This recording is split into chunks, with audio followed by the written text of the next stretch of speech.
Good evening. How's it going? I'd like to talk to you about toxic people. I could go on forever with this one, but I don't think we have that long, so I'll try to keep it shorter than that. There's one study I read up on about toxic people, and that it only takes 30 to 60 minutes of being around them, and your whole day can be ruined. Your work performance can suffer, your mood can suffer, and yeah, just think 30 to 60 minutes.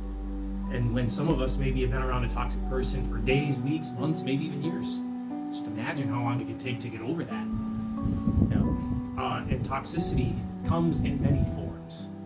Okay, so it's a lot of it is categorical and based on personal perception. So you might think somebody's toxic, and somebody else might not think that same person is toxic.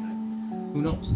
It's just a vibe and an instinct, but that doesn't necessarily mean you're a negative person with a bad attitude just because you think they're toxic. No, it's just your way you mix with them or don't mix with them. You know, sometimes it just happens that way. Sometimes it'll be like that. And the biggest trick we have is usually in the workplace, because in a perfect world, we want to try to get away from the toxic person, but in the workplace, that's easier said than done because we don't always take who we work with, right?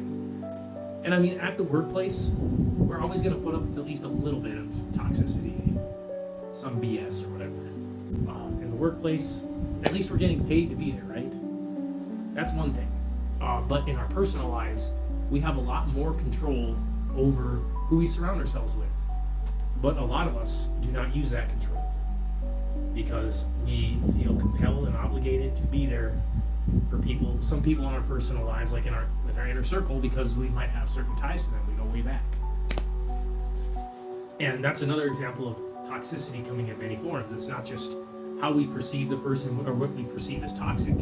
It's who is toxic. Like family, friends. And that's where it gets tough. See, a lot of us don't want to cut those ties because we're worried about being outcasted or judged or something like that. Honestly, in the long run, you're going to be better off overall.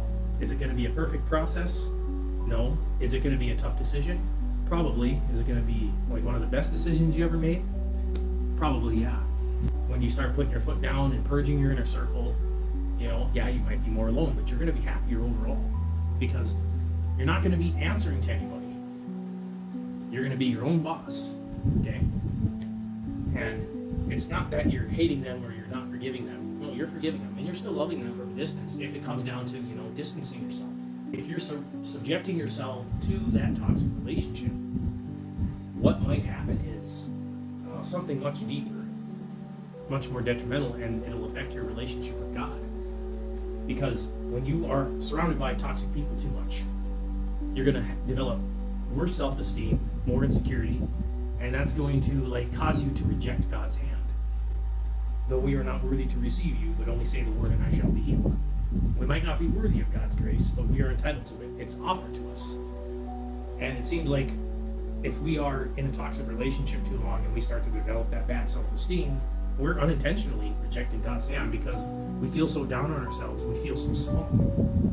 Like I said, that's the danger and detriment of toxic relationships, is it ruins our self-esteem.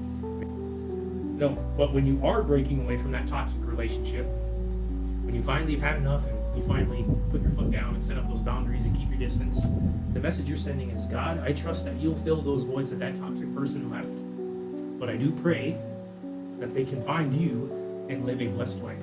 And I forgive them and still love them. That's what you're showing, that you're trusting in God, but you're still loving that person. There is nothing wrong with removing yourself from someone's life if it means bettering your life, okay?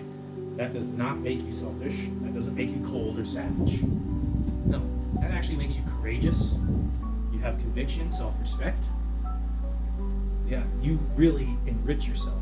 You invigorate yourself. You become a whole new person. You become very renewed. Because remember, iron sharpens iron. Meaning you have to surround yourself with winners to be a winner. Toxic people, you're going to maybe become toxic. It's going to rub off on you. That's where you have to do what's best for you. And there's no shame in that. And toxic relationships can have long-term effects on us. They're poisonous. That's why they're called toxic relationships. Just remember, put your needs first, then doesn't mean being selfish. You're putting your needs first so that you can be a much better person to everyone else in the ways that you need to be for them. I hope that helps, and thank you for tuning in, and you have a good night.